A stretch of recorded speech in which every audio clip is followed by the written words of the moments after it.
ihan käytännössä, miten tämä homma toimii? Montako ihmisiä ottaa yhteyttä? Mitä he kysyvät? Minkälaiset verkkosivut teillä on? Mitä kautta ne ovat markkinoituja ja niin edespäin? Eli niille yrittäjille, jotka mahdollisesti miettivät sitä hommaa, mutta eivät oikein vielä usko, toimiko se vai eikö toimi. Eivät tiedä, mistä täytyy esimerkiksi aloittaa.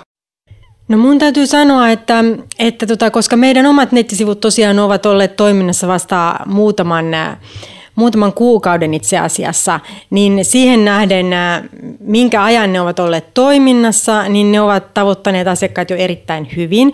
Eli sitä kautta siellä on meidän kontaktitietomme sivuilla ja sieltä tulee sitten tosiaan sähköpostiin suoria yhteydenottoja.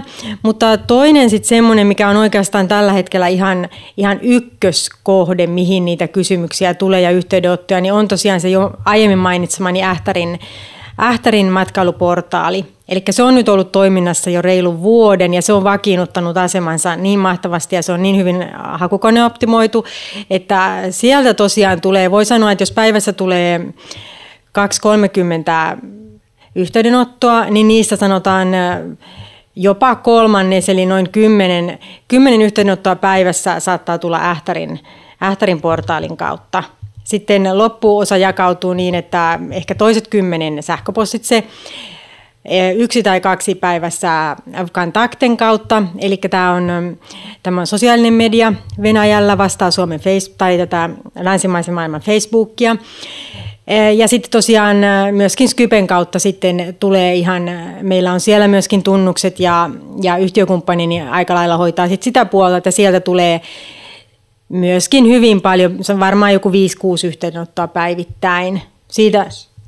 Sitä en osaa tarkkaa lukua sanoa, koska tosiaan itse en ole oikeastaan siihen sillä tavalla perehtynyt, mutta näitä tulee hyvin monia eri kanavia kautta ja se tavallaan onkin ihan meillä etu ja rikkaus, että meillä ei ole vain ne pelkät stabiilit nettisivut, vaan meillä on hyvin monta eri paikkaa ja pistettä, missä me tavallaan ollaan läsnä. Et mehän ei olla painettu mitään, niin kuin tuossa alussa oli puhettakin, me ei olla painettu mitään paperisia esitteitä, minkäänlaisia. Toistaiseksi ei olla vielä oltu missään messuillakaan mukana.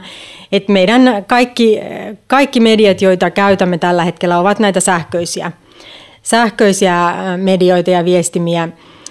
Ja sen me olemme kyllä kokeneet hintalaatusuhteelta erittäin toimivaksi vaihtoehdoksi, koska päivitykset pystyy tekemään nopeasti, nopealla aikataululla ja se ei sillä tavalla sidonne ei jää mihinkään toimiston nurkkaan lojumaan sitten ne esitelaatikot, millä ne tuonne Venäjälle lähtisi kuljettamaan, aika kalliiksi varmaan tulisi sekin homma, että tosiaan niin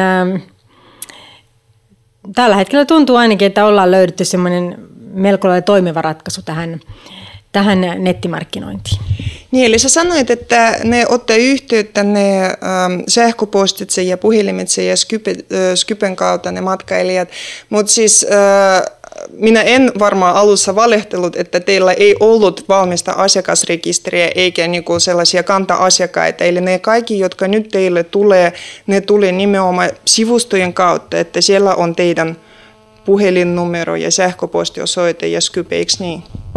Kyllä, ja osoituksena siitä, että tosiaan tämä nettimaailma on hyvin kansainvälinen maailma, niin meille tulee, että yhteydenotot ei rajoitu pelkästään Venäjältä tuleviin, vaan niitä tulee Ukrainasta, Israelista, Kazakstanista, Kirgisiasta, aivan ympäri koko venäjänkielisen maailman.